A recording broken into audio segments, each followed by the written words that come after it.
So we are very excited to make his debut on the Functional Forum. Dr. Alessio Fasano, welcome, Doc, and thanks for being here on the show. So this is the first time you've been on the Functional Forum. So for those people who don't know about your work, can you maybe start with sort of a 5-minute or an overview of sort of where you've been and what your work? So, yeah, sure. I'm a pediatric gastroenterologist by training, and for almost the entire professional career, been interested in, actually I should say fascinated, on how microbes crosstalk with us. Of course, I'm interested in this crosstalk on the GI tract because, my background. And, over the years, this interest moved from understanding why we got, diarrheal disease that, still kill a lot of kids worldwide, to the much more complex ecosystem in the microbiome. And one of the things that I'm very much interested in is how the composition and function of this, ecosystem can change the trafficking of molecules, particularly antigen, from the environment into our body, and so doing change this balance between tolerance, i.e. you stay healthy, or the induce an immune response that leads to inflammation. And therefore, the interest is also in chronic inflammatory disease, particularly now the immunity, and that's the reason why I've been invited to this meeting. Absolutely. I know you've been, very involved with understanding autoimmune disease and this sort of new paradigm of autoimmune disease. For the GI doctors and internal medicine doctors who sort of aren't up on the science, what are people learning here that is crucial to understand the genesis of autoimmunity and how it displays in all these different labels that it's given?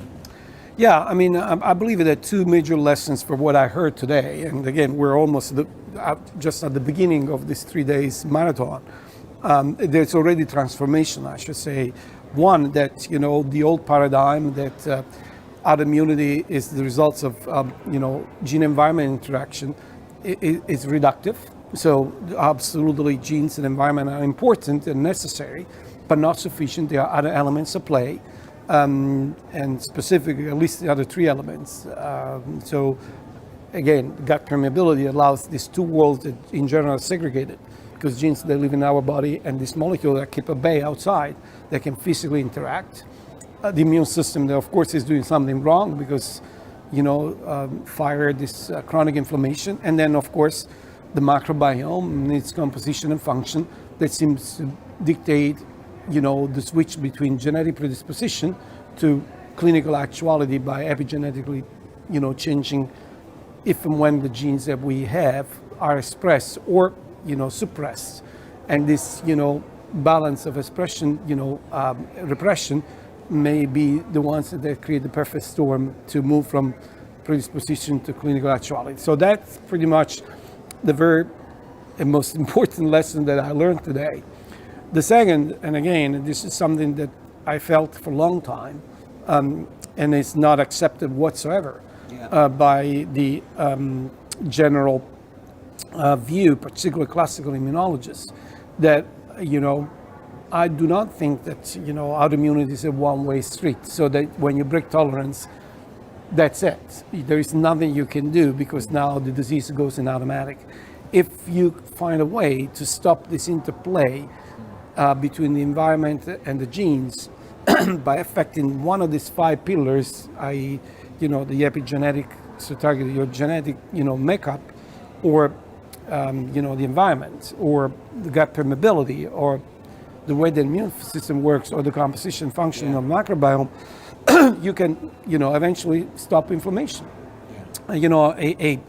A chronic inflammatory process that leads to autoimmunity would be such a nonsense, evolutionary speaking, that if this was indeed, as we believe, the results of some mutation that happened a long time ago that puts the immune system in on automatic and you can't switch off anymore, I don't see the evolutionary advantage of such a mutation that will have been wiped up by evolution.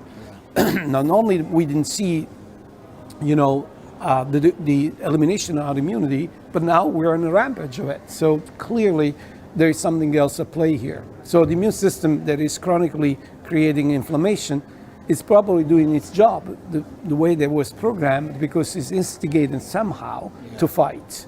So I believe that now the opportunity is to understand what we're doing in terms of changing environment to keep the immune system so belligerent. Yeah. And once we find out what are we doing, how are we going to fix it? Is that thinking process one of the reasons why you are sort of somewhat attracted to this functional medicine community as a sort of a partner to your research work?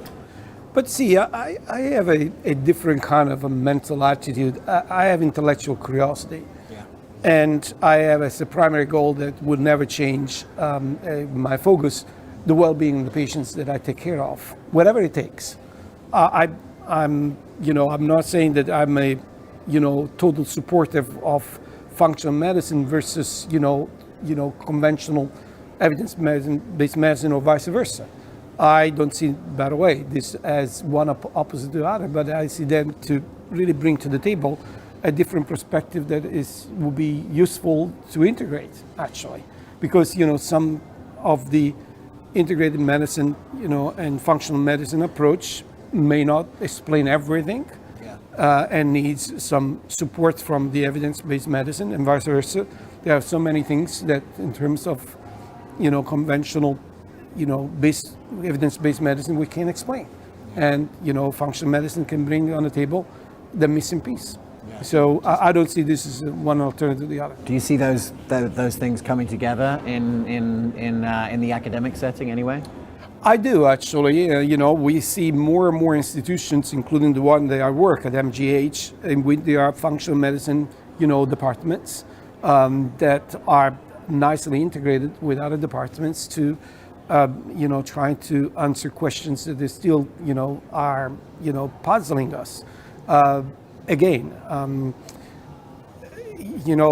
I don't like extreme attitudes. So if there is an evidence-based scientist or clinician that works by dogma, said it has to be my way or no way, I am always very worried about that kind of attitude. And vice versa, a functional medicine doctor say everything can be fixed with this easy fix and it has to be that way, that also worries me. But, again, if we have the humility and the humble approach to question ourselves all the time, and to be mentally flexible, and keep, as our primary target, and not to prove ourselves right, but, to achieve the best that we can for our patients, everybody will win. I know that you're aware of the fact that the functional medicine community or certain elements have used your research the way to say no gluten for anyone at any time. Can you clarify your sort of thoughts on that? Because I know that that's something that's contentious in your mind as well as in the clinical practice of other people. Well, again, unfortunately, when you take, science or discoveries and you put this out of context, that they can really be brought to that element of extreme statements that I was, criticized a moment ago. So if you ask yourself, does gluten and with some of its components create problems in terms of, let's say, increased gut permeability in everybody? The answer is yes, for sure. But to go from there and say, then the reason why everybody needs to be gluten-free, because this increased permeability will be a problem for everybody, that is something that there is no really, evidence. The vast majority of us, as a matter of fact, will not have any consequences, probably. Yeah. It's a good thing because that helps this process of learning the environment, what we call antigen sampling, to determine allergy and therefore tolerance. There is a group of individuals that, unfortunately, this same mechanism that increases gut permeability will have clinical consequences. But these are the people that, beside having gluten increased gut permeability, they must have other genetic makeups that will make gluten to be mishandled, to increase the inflammatory process, to become a chronic inflammation and develop a problem. That can be celiac disease if you are predisposed for an autoimmune disease. It can be wheat allergies if you are predisposed for an allergic disease. Or it can be this new entity for which we don't know that much yet, that is called non-celiac gluten sensitivity. So I know you're giving 2 keynotes over the weekend here. For the practitioners that haven't made it here this weekend around the world, are there a couple of tips or things that you shared in those lectures that you'd like to share with a wider group? Well, first of all, I'm sorry for you because not only missed my talks, but many others that I believe it was worthwhile to be here. Yeah. But I would say that, the home take messages for my opening lecture that was trying to capture the 3 days content of what's going to be discussed today, is this is really a transformational time in the science of autoimmunity. So we really need to start thinking in a very different way. Maybe that we don't have the solution now, but now at least we see the light at the end of the tunnel of what can be done by manipulating microbiota in any shape or form that we that can mitigate that epigenetic pressure that keep the autoimmune process ongoing. So that would be, my first message. How are we going to do that? Again, probably changing our attitude in terms of nutrition. That has been probably the most impactful factor that has been driving this chronic inflammation would be the low-hanging fruit. Yeah. But I'm pretty sure that, the more we learn about what composition and function of microbiota has created the problem, the more we will have other ammunition like, specific probiotics or postbiotics or symbiotics or prebiotics. The other thing is that, again,